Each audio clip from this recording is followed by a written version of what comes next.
Luffy vs. Kizaru in his most fun form, Episode 1, 1127 of One Piece was a show apart. Let's talk about everything after the intro.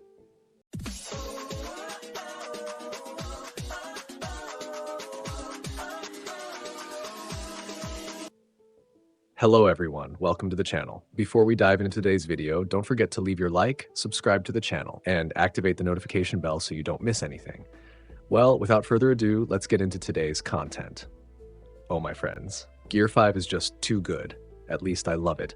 And now we had yet another sensational display of this form from Luffy, this time against Admiral Kizaru, and the episode starts right there, showing Luffy's giant form simply throwing Kizaru. Actually, the fun that Luffy has along with all the playful lines from Kizaru might make this the most entertaining fight in One Piece so far.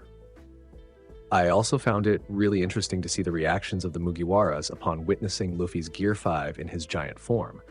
Many of them hadn't seen it yet, or at least we hadn't seen their reactions, and it felt like a gift from Toei to us.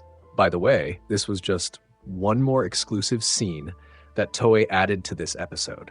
We had great work here from Wataru Matsumi, who directed this episode and was also responsible for the storyboard. The assistant director was Sakura Yoshikawa. Both of them can proudly add to their resumes that they worked on one of the most entertaining episodes of the series. Truly a lesson on how to adapt a chapter of One Piece. Something that caught my attention was the sequence of events. Since this chapter had so many developments, I thought either they would adapt only half of it or they would rush everything too much. But no, they found a perfect balance. The episode included everything from chapter 1093 with the necessary additions, like I mentioned. The Straw Hat's reactions upon seeing Luffy in his Nika form. Maybe ODA himself intentionally left that out of the manga to let the anime explore it. Now, for the Admiral fans out there, seeing Kizaru sweating cold when Luffy grabbed him by the hand added yet another layer to the power scaling debates. Toei loves to stir up the fandom, right? Meanwhile, during that scene, we also had some interactions between Vegapunk and the other Straw Hats. After learning that Kizaru kicked Bonnie, both Stella and Sanji went absolutely crazy with rage. Here's another anime edition. Frankie feeling guilty for not arriving in time to save Bonnie. Honestly, after seeing this scene, I wouldn't be surprised if in the future, Frankie upgrades himself to become way faster. Could this be a Toei spoiler hinting at a future upgrade for Frankie? After that, we witnessed Bonnie's show of movements, showing us in much greater detail how her powers work. In the manga, we only saw the Marines already transformed, but here we actually watched the entire sequence unfold. Once again, applause to Toei and to Wataru Matsumi for the amazing storyboard.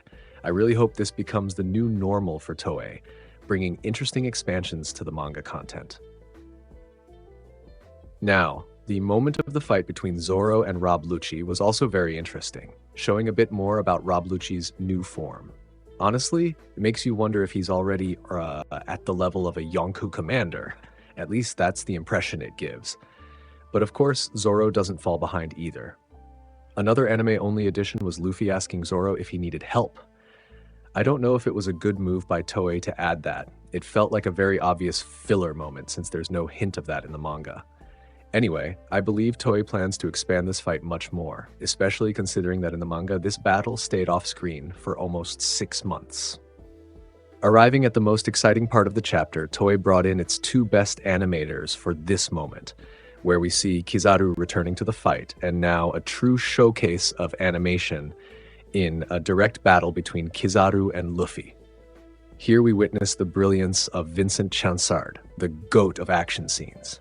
His camera work and action sequencing are simply magnificent, taking the experience to a whole new level. If up until now we had an episode rated 8, once Chansard steps in, the 10 comes absolutely without question.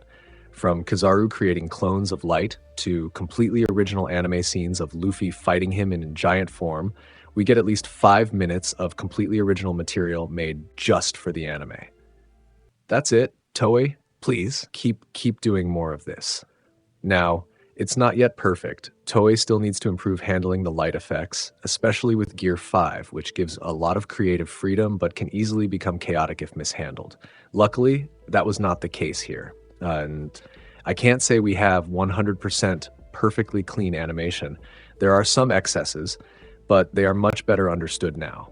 Oda truly gave Toei a unique challenge with this Luffy form. As I said before, the carefree attitude of Kizaru against the playful Luffy Gear 5 delivers a completely unique fight. Some people love it, some people don't, but one thing is certain. I want to see more of these two clashing. It's hilarious. And speaking of brilliance, here we have Akihiro Oda shining too. His unique drawing style also stands out during this part. With two legendary animators bringing life to this fight, this moment easily became a solid 10 in quality. After Luffy realizes he was tricked by Kizaru, who is now interrogating Usopp, poor Usopp, getting beat up both in the manga and the anime, I wonder, will this finally be Usopp's year to shine? The episode ends with a burst of light from Kizaru, swallowed by Luffy, while Atlas takes control of the PX units, and Saturn is ready to step into action. Now the game truly changes, because the villain of the arc is officially revealing himself. In conclusion, episode 1127 of One Piece is certainly the best episode since the anime's return. As I said, Toei seems to better and better understand how to work with Luffy's Gear 5. Score for the adaptation, 10. 10 out of 10. Score for the animation, 9.5 out of 10. After episode 1015, for me, a 10 is reserved only for that legendary level. Closing my final rating, 9.5 for this episode. And you, what did you think? Leave your rating in the comments. Remember, next week we'll finally see the pentagram and Saturn in his transform. It's hype on top of hype. If you enjoyed the video, leave your like, subscribe to the channel, and activate the notification bell. See you next time, and thank you.